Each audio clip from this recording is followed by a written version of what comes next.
好啦，乡亲啊，这个天气要反大冷咯。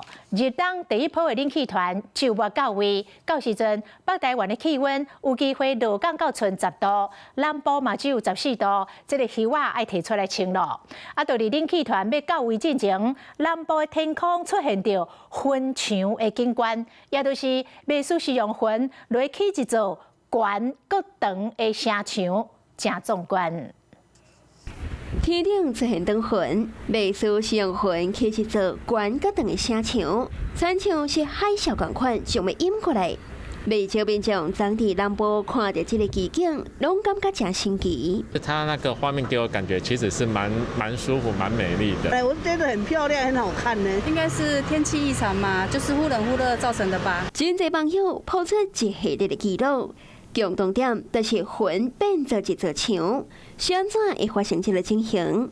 专家解释，主要是因为辐射冷却作用，陆地产生较冷、较重、密度较悬的高压空气向海面来洒，形成热风，甲海上的暖湿空气交叉形成的现象。陆风吹到沿海面交界处，它与海面上较暖、较潮湿的空气交汇。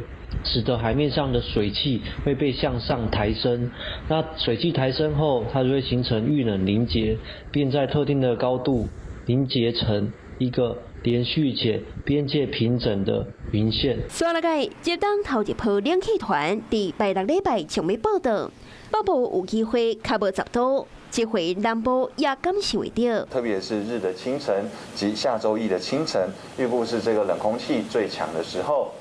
那在下周一的清晨呢，中部以北跟宜兰花莲低温普遍只有12到14度，南部及台东大概是14到16度左右。第六冷气团特别来啊，大家都爱注意，爱请好些。Hello， 我是主播王韵竹，想要抢先掌握最及时的新闻资讯吗？赶快订阅、按赞、开启小铃铛，随时锁定华视新闻 YouTube 频道。